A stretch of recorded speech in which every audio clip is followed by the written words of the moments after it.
নমস্কাৰ আজি আমি আলোচনা কৰিম চাইল্ড ডেভেলপমেণ্ট এণ্ড পেডাগজিৰ কেইটামান এমচিকিউ গুৰুত্বপূৰ্ণ প্ৰশ্নৰ উত্তৰ এই প্ৰশ্নৰ উত্তৰসমূহ দুইটা লেভেলৰ কাৰণে প্ৰযোজ্য হ'ব ফৰ LP এণ্ড UP তেন্তে বলক দেৰি নকৰি ভিডিঅ'টো আৰম্ভ কৰোঁ প্ৰথম প্ৰশ্ন যদি খেলপথাৰত দুজন ছাত্ৰই কাজিয়া কৰে তেতিয়া তুমি কি কৰিবা ক নম্বৰ দুইকে পিটিবা খ ভয় দেখুৱাবা আৰু দুয়োকে আঁতৰাই পঠাবা গ কাৰণ জানি ল'বা আৰু দুখীক শাস্তি দিবা ঘ তাৰ পৰা নীৰৱে আঁতৰি যাবা ইয়াৰ শুদ্ধ উত্তৰটো হ'ল গ কাৰণ জানি ল'বা আৰু দুখীক শাস্তি দিবা ২ নম্বৰ প্ৰশ্ন যদি এজন ছাত্ৰই অনুমতি নোলোৱাকৈ দীৰ্ঘদিন আঁতৰি থাকে তেতিয়া তুমি কি কৰিবা তেওঁক বহিষ্কাৰ কৰাৰ কথা ভাবিবা এই কথাত গুৰুত্ব নিদিবা অভিভাৱকলৈ জাননী প্ৰেৰণ কৰিবা তেওঁৰ বিষয়ে অন্য ছাত্ৰ-ছাত্ৰীক ক'বা ইয়াৰ শুদ্ধ উত্তৰটো হ'ল গ অভিভাৱকলৈ জাননী প্ৰেৰণ কৰিবা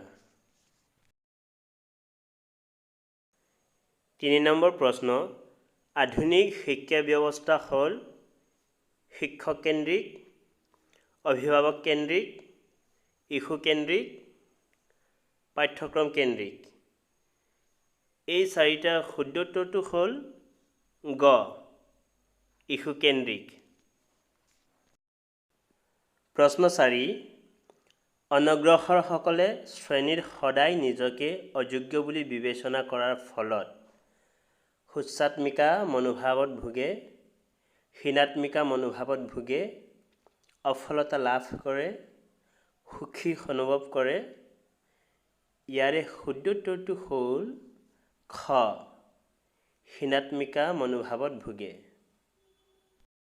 ৫ নম্বৰ প্ৰশ্ন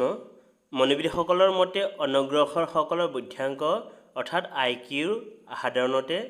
140ৰ তলত থাকে 100ৰ তলত থাকে 90ৰ তলত থাকে 85ৰ তলত থাকে ইয়াৰে শুদ্ধ উত্তৰটো হ'ল ঘ 85ৰ তলত থাকে ৬ নম্বৰ প্ৰশ্ন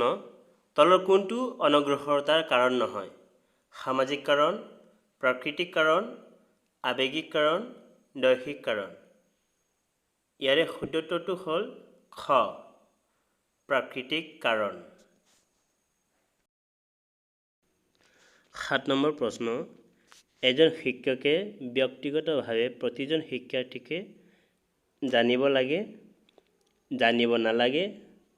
অলপ জানিব লাগে আটাইকেইটা শুদ্ধ ইয়াৰ শুদ্ধ উত্তৰটো হ'ল ক অৰ্থাৎ জানিব লাগে ৮ নম্বৰ প্ৰশ্ন নিজৰ বৌদ্ধিক বিকাশৰ ফলস্বৰূপে প্ৰতিভাৱান শিক্ষাৰ্থীসকলে যিকোনো সমস্যা সমাধান কৰিব নোৱাৰে কৰিব পাৰে লাহে লাহে কৰে দ্ৰুতভাৱে কৰে ইয়াৰ শুদ্ধ উত্তৰটো হ'ল ঘ দ্ৰুতভাৱে কৰে ৯ নম্বৰ প্ৰশ্ন চকুৰে কমকৈ দেখা আৰু কাণেৰে কমকৈ শুনা শিক্ষাৰ্থীসকলক শ্ৰেণীকক্ষত বহিব দিব লাগে প্ৰথম শাৰীত মাজৰ শাৰীত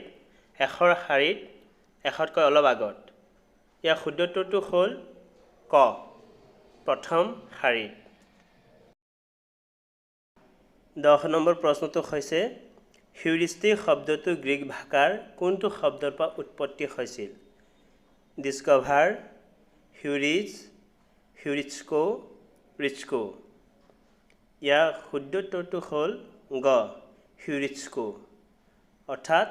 গ্ৰীক ভাষাৰ হিউৰিস্কো শব্দৰ পৰা হিউৰিষ্টিক শব্দটো উৎপত্তি হৈছিল ১১ নম্বৰ প্ৰশ্ন যি শিক্ষণ পদ্ধতিত শিক্ষাৰ্থীয়ে যিকোনো এটা কথা